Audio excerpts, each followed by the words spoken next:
Hey kids, it's Princess. How's it going? I'm doing good. My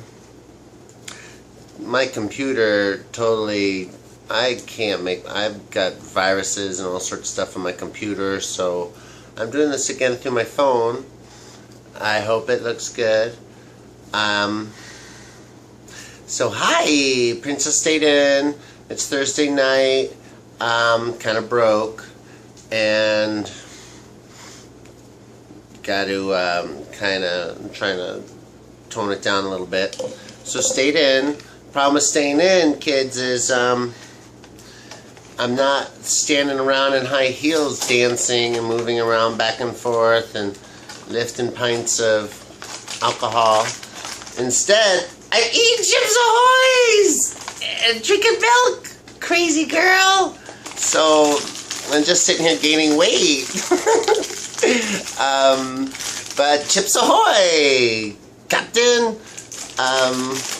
But I like Chips Ahoy's, and it's good to eat chocolate sometimes for a princess. But so just back from my little walk with Pepper, and I figured I gotta put in my little time with my blog. I said that I was going to journal each day of the week about my mental illness issues.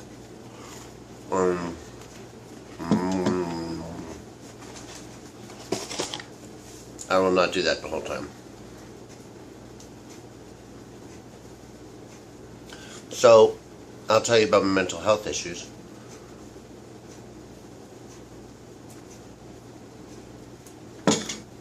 I don't know where to start. I was going to try to write something down, but I suppose we should start from kind of the beginning. I realized I had mental health issues the first time. It was the only time I got seen by a doctor was after I considered suicide for the first time.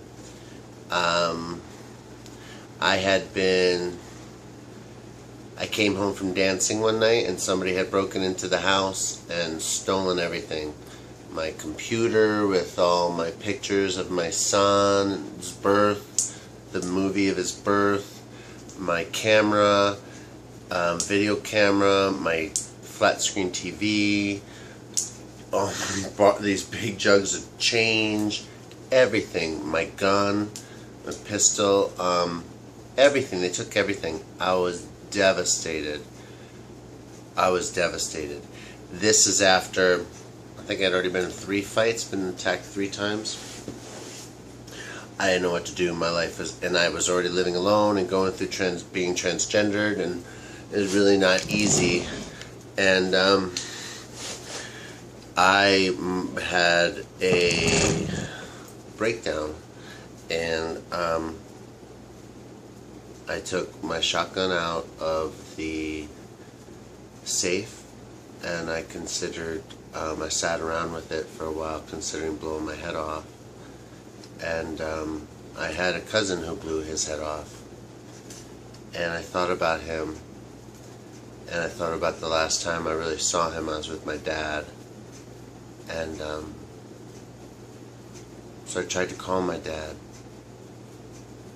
but I didn't have, and I was so sad and hurt and didn't know who to turn to. I don't have anybody to turn to. And my mom,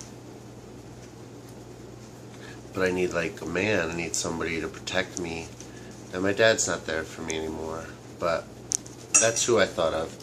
And I tried to call him. I didn't have his number. And I called my brother to ask him. And he told me I was drunk and that I wasn't going to kill myself and that I'm an asshole. And he hung up on me. But he did call my mom, and she called me. And by that time I'd calmed down, and I didn't kill myself. But my mother told my ex-wife. My ex-wife called me. My mother called me. And pretty soon the wheels are moving, and my ex-wife's family all stepped up, and my father-in-law took me in. to SAMHAC, a state-sponsored mental health facility that deals with crisis prevention, and they'll do a psychoanalysis basically. So I'd never been to anything like this, any kind of crisis prevention, anything. When I called Wingspan and the suicide prevention lines and stuff, it was just kind of like everybody refers you to Wingspan, and you go to Wingspan and there's nothing there that I found useful. So I went in there and they saw me, and I got to see a psychiatrist who labeled me gender identity disordered. At that point, I was spending half my life as Sierra and then half my life as Michael, living with my son, and it was really hard on me, and it was hard on my identity, and I didn't know who to be, and I couldn't work, and everything was crumbling, and I was going crazy with it, plus everything being stolen from the house, and I couldn't tell Mason that the Wii was gone, and the TV's gone, everything in our house got stolen, the windows broken. So I had a breakdown, and then they told me that, I had a disorder, a gender identity disorder, and that I needed to choose an identity. I needed to choose to live as one person and not to see that person as one or the other, Michael or Sierra, not to refer to them that way, but to think of how I, as an individual, need to present myself and relate to myself in order to feel healthy and sane. But more importantly, so that I have consistency in how I go about my life. So I chose to be Sierra at that point, and went about living as her full time. He put me on medication the first time, Wellbutrin, some Ativan for anxiety, the Wellbutrin's for mood stabilization and depression, and some Ambien for sleeping. I'm still not sleeping. It's the first time I've ever done medication, first time I've been kind of classified anything, but it was an eye-opener for me that I was sick, and that it was an identifiable sickness, that it wasn't just me, or I wasn't just crying or being too sensitive. I was sick and had something that has an official name and can be identified as a disability. A disability, kids, being anything that, it doesn't have to be a physical incapacity. It can be something, for example, like being transgendered, that keeps you from being able to benefit from everything society has to offer, because the system within society doesn't allow you the freedom of expression. You are disabled, your voice is disabled, your freedom of movement is disabled because of other people's perspectives. And disability laws are placed there, like the ramps to get up and down the sidewalks, is so that a disabled person in a wheelchair can go wherever they need to go. That's why there's a ramp everywhere you go for disabled people. Well, there's other disabilities, and one of those disabilities is being transgendered, because it's not something I can help, but it's something that I get assaulted for when I go out, that I've been oppressed, my nature's been oppressed since I was a child. Not just me, everybody, I mean a lot of transgender people, and it's not my fault, it's not something that I could help, it's a natural condition, and it's not being considered a true disability, and I didn't recognize it as a disability, and now I'm starting to. So that was the first time, kids, that I got into a hospital of sorts and got some mental health, a mental health evaluation. Not the last time. I don't have money for doctors. I don't have insurance, so it came to that. It came to a breakdown, possible suicide, and only after the possible suicide did the state provide any help, or was there access to a solution.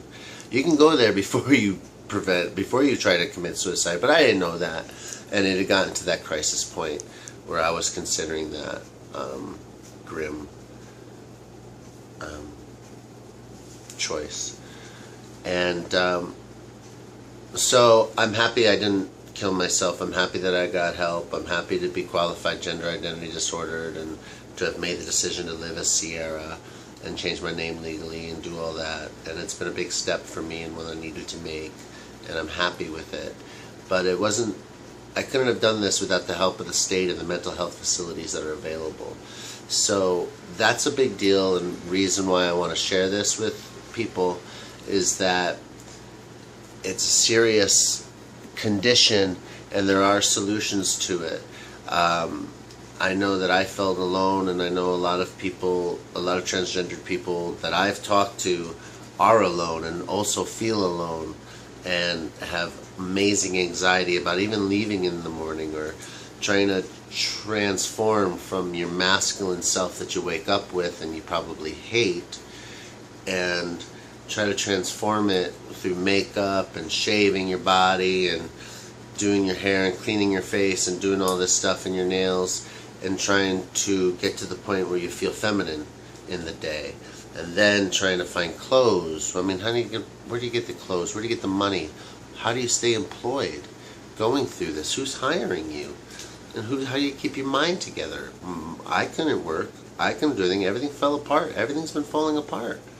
And there's no support system for me. My parents aren't here. My dad won't help me.